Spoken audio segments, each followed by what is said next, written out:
Coach, on Saturday, you earned an 81-62 win at Western Michigan. It was a close game, and then you pulled away into the fourth quarter, shooting very, very well.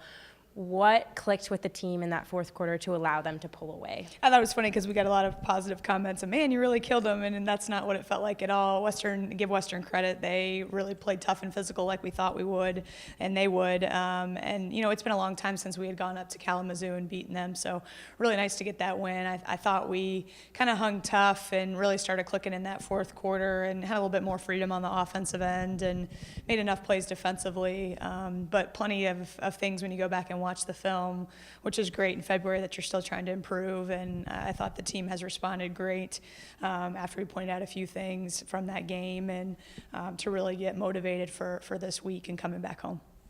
You face Eastern Michigan tomorrow at home. What should fans expect to see from Miami's game tomorrow? Yeah, it'll be a tough battle. I mean, they got some talent on their squad, and Danielle Minot is a player who's been tremendous in our league. At 43 a few weeks back, and she has the ability to light up the score sheet and score in a variety of ways. Their freshman point guard, Anna Carrico, is really shooting the ball well, and her assist-to-turnover ratio has been one of the best in the league. And for a young kid, that's really good. They got enough good pieces of young talent that are still kind of filling their roles and understanding what it means to be in a college grind. And then you got a kid like Danielle, and they're scary and talented, and we're going to have to be ready, especially on our home court, to come out and be really good defensively and improve on some of the things from last week.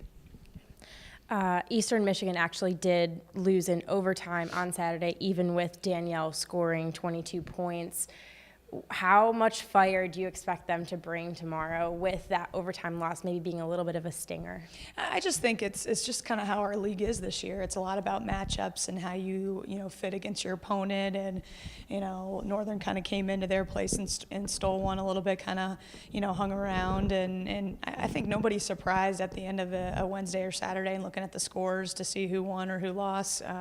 So we won't overanalyze too much about kind of their emotions or how they're feeling. We are still totally locked into our team improving and making some improvements this week, and excited about last week just because it's so hard to win on the road, and to go out and get 2 road wins and have different people contribute was really good. I thought Bailey Reed and Kennedy Taylor brought great minutes on both sides of the ball, and that's something we're going to continue to build on. And we've talked about can our depth get a little bit stronger throughout the MAC season, and I think we're in great position to keep showing some huge growth.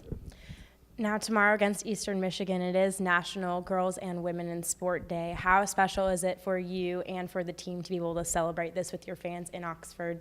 Yeah, I love it. I mean, I wish it wasn't just one day. I think we're on a mission and a pitch to get more recognition for all women's sports and get young girls playing and getting them involved in as many sports as possible. Obviously, we have the game tomorrow night, but just the fact that we want those young women, at an early age, to build confidence and show that tenacity and grit, and and we want to open our arms up to them. And I know there's a few sports here in Miami that will be at the game and doing some things with those young girls. And I think we try, one of our core values is to show that appreciation for what's going on out there. And our team works extremely hard, both on and off the court, and they realize they're real role models for those young girls. And we continue to preach that we do have a responsibility, whether it's myself or our staff or down to our players, about what we represent and how hard we work and the positive attitude we bring. And what's cool, I think women are such a powerful just breed, because we can handle so much, and we have that ability to bounce back. And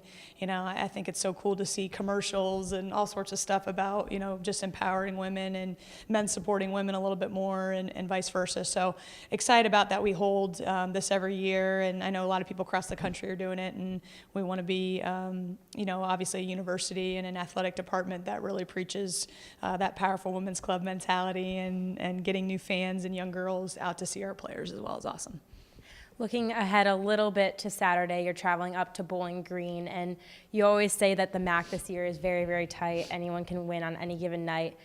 Bowling Green is still looking for their first win. How difficult is it going to be to play on their home court on Saturday? Yeah, we always have a tough time when we go up there. They got a great arena, great fan support, and that's a rival from way back in the day with our two programs. And, you know, obviously Robin's in her first year and has tremendous success in her background.